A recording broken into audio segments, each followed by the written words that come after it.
உம்மைத்தான் நம்பியிருக்கேன் ஏசப்பா, உம்மைத்தான் நம்பியிருக்கேன், உம்மை மட்டும் நம்பியிருக்கேன் ஏசப்பா, உம்மை மட்டும் நம்பியிருக்கேன்.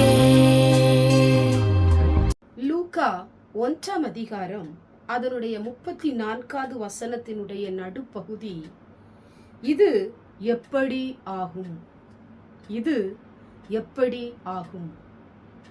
என கண்பான தேவ பிள்ளைகளே, உங்க வாழ்க்கையில இந்த காரியம் எப்படி ஆகும் என்று சொல்லி நீங்கள் திகைத்து கொண்டிருக்கிற, அங்கலாய்த்து கொண்டிருக்கிற, அழுது கொண்டிருக்கிற அந்த காரியத்துல நீங்க வியக்குகிற அளவிற்கு கர்த்தர் உங்க வாழ்க்கையில ஒரு அற்புதத்தை ஆண்டவர் செய்ய போகிறார். இந்த காரியத்தை நான் எப்படி செய்வேன், இது எப்படி நடக்கும், இது எப்படி ஆகும் என்று சொல்லி சில நேரங்களிலே நீங்கள் அழுது கொண்டிருக்கலாம், திகைத்து கொண்டிருக்கலாம், அங்கலாய்த்து கொண்டிருக்கலாம். இன்றைக்கு ஆண்டவர் உங்களை பார்த்து சொல்லுகிற ஒரு வார்த்தை, நீ அங்கலாய்த்து கொண்டிருக்கிற அந்த காரியத்திலே, நீ அழுது கொண்டிருக்கிற அந்த காரியத்திலே, திகைத்து போய் பயந்து கொண்டிருக்கிற அந்த காரியத்திலே நீ வியக்குகிற அளவிற்கு நான் உன்னுடைய வாழ்க்கையிலே ஒரு அற்புதத்தை செய்வேன் என்று சொல்லி ஆண்டவர் உங்களுக்கு வாக்கு கொடுக்கிறார்.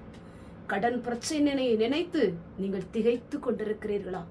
என் பிள்ளைகளை எப்படி நான் கரை சேர்ப்பேன் என்று சொல்லி அழுது கொண்டிருக்கிறீர்களா? என் பிள்ளைக்கு நேரிட்ட இந்த காரியத்தை நினைத்து அங்கலாய்த்து கொண்டிருக்கிறீர்களா? பிரச்சனைகளை நினைத்து அழுது கொண்டிருக்கிறீர்களா?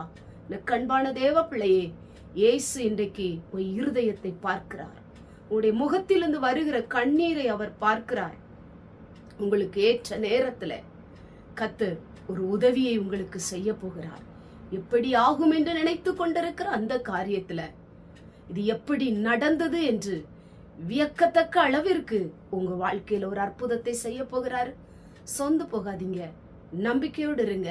இது எப்படி ஆகும் என்று நடக்கிற அந்த காரியத்துல இது எப்படி நடந்தது என்று ஆச்சரியப்படுகிற அளவிற்கு உங்க வாழ்க்கையில நன்மை செய்வார், அற்புதம் செய்வார், பிரச்சனைகளை மாற்றுவார், பிள்ளைகளை கர்த்தர் ஆசீர்வதிப்பார், திருமண காரியங்களை கைகூடி வர பண்ணுவார், நல்ல வேலையை தருவார், சுகம் தருவார்.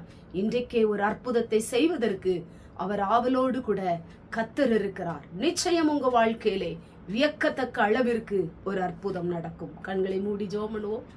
எங்கள் பரிசுத்தமுள்ள நல்ல பிதாவே, கேட்டதான வசனத்தின் மூலமாய் இது எப்படி ஆகும் என்று ஆண்டவரே, நம்முடைய பிள்ளைகள் கலங்கி கொண்டிருக்கலாம், திகைத்து கொண்டிருக்கலாம், அழுது கொண்டிருக்கலாம்ப்பா. இந்த காரியத்துல இது எப்படி நடந்தது என்று வியக்கத்தக்க அளவிற்கு ஒரு அற்புதத்தை இவர்களுக்கு செய்ய போவதற்காய் ஸ்தோத்திரம்.